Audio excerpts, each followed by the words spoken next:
Good evening, hello viewers. Welcome back to my channel Balal Language School. Today we will learn preposition down. আজকে আমরা preposition down বা নিচে বিভিন্ন ইংরেজি সেন্টেন্সে বাংলা অর্থ সহ জানব। তাহলে চলুন জেনে নেই। এখানে লেখা আছে down, এর শুদ্ধ উচ্চারণ বা ট্রান্সক্রিপশন হচ্ছে down। এর বাংলা অর্থগুলো হচ্ছে নিচে, অধ, বরাবর, নামিয়ে রাখা, মাটিতে রাখা, দুর্দশা অবস্থা, ভাগ্য বিপর্যয়, নিম্নগামী, অচল ইত্যাদি। এছাড়াও আরও অন্যান্য অর্থে আসতে পারে। আর এর ইংরেজি এক্সপ্রেশনগুলো আমরা একটু দেখে নিচ্ছি। To a lower place or position, to a lower place নিম্ন স্থানে, আর পজিশন অবস্থানে, অথবা from higher to lower place of something or somebody. From higher উচ্চ স্থান থেকে, to a lower নিচু স্থানে, from higher place উচ্চ স্থান থেকে, to a lower place নিচু স্থানে, of something কোনো কিছুর, or somebody কোনো ব্যক্তির। তাহলে আমরা এই ডাউন এর সাধারণ অর্থগুলো বাংলা এবং ইংরেজিতে দেখে নিয়েছি। এখন বিভিন্ন সেন্টেন্সে এই ডাউন শব্দটি কতভাবে অর্থ দিয়ে থাকে তা আমরা বাংলা অর্থ সহ দেখছি। প্রথম সেন্টেন্সটিতে লেখা আছে টার্ন দ্য মিউজিক ডাউন, অর্থাৎ বাজনাটি একটু কমানো হোক বা বাজনাটি একটু কমাও। এখানে স্ট্রেংথ শক্তি বা কোনো কিছু কমাতে বলা হয়েছে। তাহলে টার্ন পরিবর্তন করো, দ্য মিউজিক বাজনাটি ডাউন নিচের দিকে, তার মানে এই বাজনাটি একটু কমাও বা সাউন্ডটা একটু কমাও। টার্ন দ্য মিউজিক ডাউন, বাজনাটি একটু কমাও। তাহলে এখানে ডাউন শক্তি কমানো অর্থে ব্যবহার করা হয়েছে। তার পরের সেন্টেন্সটি দেখুন, we settle down the class. We settle আমরা বিন্যাস করলাম, সেটেল ডাউন একসাথে অর্থ হবে বিন্যাস করলাম দ্য ক্লাস, ক্লাসটি, অথবা আমরা ক্লাসটিকে সাজালাম। তাহলে সেটেল মানে হচ্ছে গোছানো, সেটেল ডাউন এটা এলোমেলো আছে তাকে পরিপাটি করে নিয়ে আসাকে একসাথে বলা হয় সেটেল ডাউন, মানে সাজানো বা বিন্যাস করা। তাহলে এখানে ডাউন সাজানো অর্থে ব্যবহার করা হয়েছে। সেটেল মানে আপনি যে কোনো কিছু গুছাতে পারেন, কিন্তু তা সুন্দর করে গুছানোকে এই ডাউন দিয়ে প্রকাশ করবেন। তাহলে এখানে ডাউন বিন্যাস বা সাজানো অর্থে ব্যবহার করা হয়েছে। তারপরের সেন্টেন্সটি দেখুন, he jump down of the chair. He jump down সে পড়ে গেল, অফ দ্য চেয়ার চেয়ারের নিচে, অথবা সে চেয়ার থেকে লাফ দিয়ে নিচে পড়লো বা চেয়ার থেকে নেমে গেল।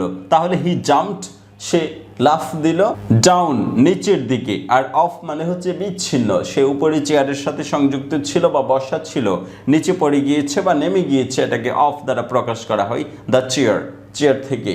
তাহলে এখানে ফ্রম চেয়ার বা এরকম হবে না, ডাউন অফ দ্য চেয়ার মানে চেয়ার থেকে নেমে গেল, থেকে অর্থ চলে আসবে, কিন্তু এখানে ফ্রম আসবে না, অর্থাৎ এই ডাউন প্রেপোজিশনটি ফ্রম এর অর্থ দিয়ে থাকবে। He jump down of the chair সে চেয়ার থেকে নেমে গেল অথবা লাফ দিয়ে পড়ে গেল। তারপরের সেন্টেন্সটি দেখুন, প্লিজ সিট ডাউন। প্লিজ দয়া করে, সিট ডাউন বসে পড়ুন। সিট মানে বসুন, ডাউন মানে নিচে, তার মানে নিচে বসে পড়ুন। সে দাঁড়ানো অবস্থায় আছে, তারপরের পজিশনটা হচ্ছে বসা অবস্থা, তার মানে বসতে বলা হয়েছে। প্লিজ সিট ডাউন দয়া করে বসে পড়ুন, মানে দাঁড়ানো থেকে নিচে বসে পড়ুন বা চেয়ারে বসে পড়ুন। তারপরের সেন্টেন্সটি দেখুন, prices have gone down recently.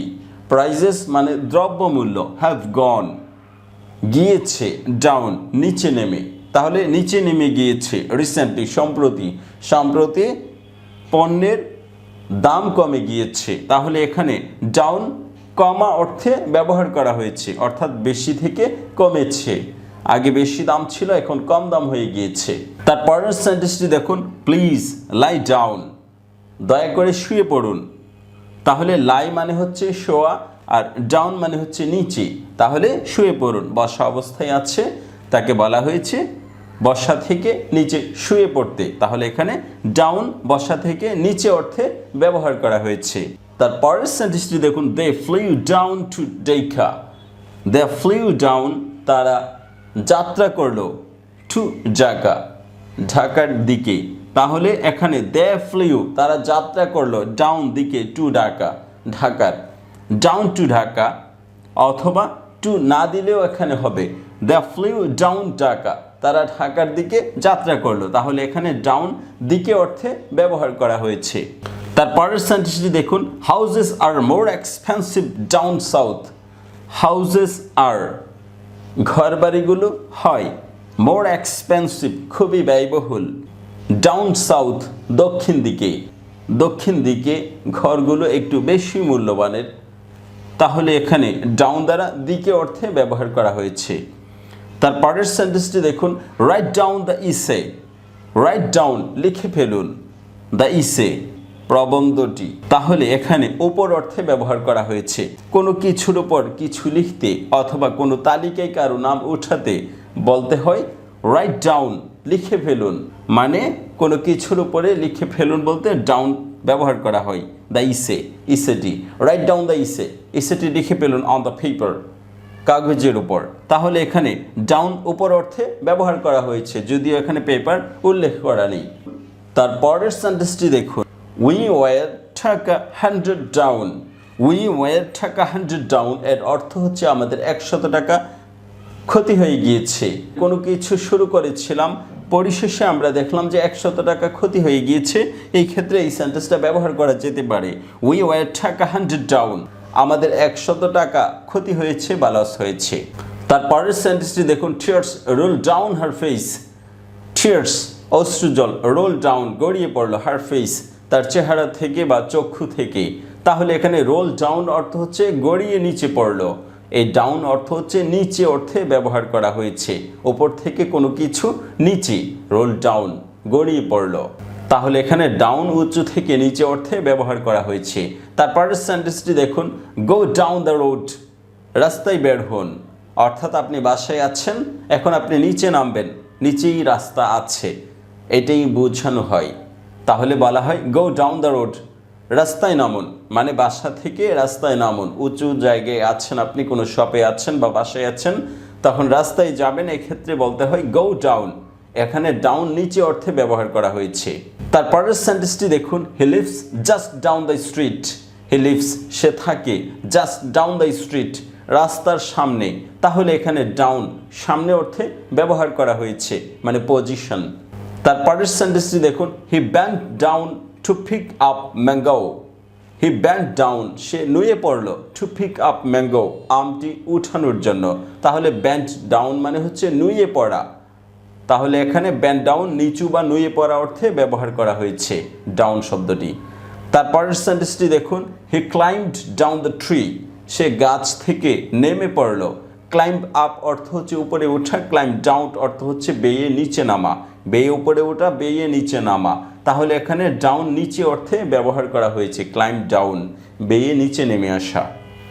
তারপরের সেন্টেন্সটি দেখুন, গো ডাউন স্টেয়ার্স, নিচে যান। অর্থাৎ আপনি যেই বাসায় থাকেন, বাসায় অবশ্যই সিঁড়ি থাকে, তাহলে এই বাসা থেকে বের হওয়া বোঝাতে বলা হয় গো ডাউন স্টেয়ার, নিচে যান, মানে সিঁড়ি বেয়ে নিচে নেমে পড়ুন কোনো কাজের জন্য।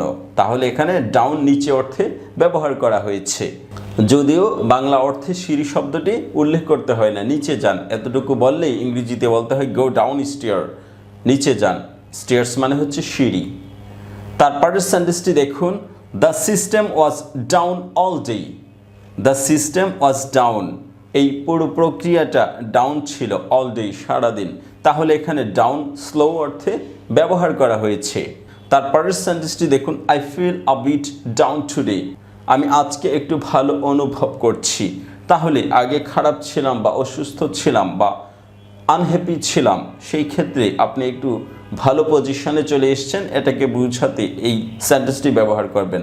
আই ফিল আমি অনুভব করলাম, আ বিট ডাউন টুডে একটু ভালো, তার মানে আমি একটু ভালো অনুভব করলাম। এই ডাউন মানে এখানে খারাপ অর্থে না, আগে খারাপ ছিলেন তার থেকে একটু নিচে নেমে আসছে, আপনার জ্বর ছিল 103 বা এরকম, তার থেকে 100-তে চলে আসছে, ডাউন হয়েছে, এরকম বোঝাতে এখানে ডাউন শব্দটি কম বা নিচে অর্থে ব্যবহার করা হয়েছে।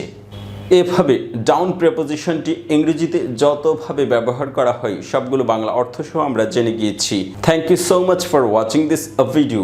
If you find this video helpful for you, please subscribe my channel and keep learning with this channel. Thank you so much.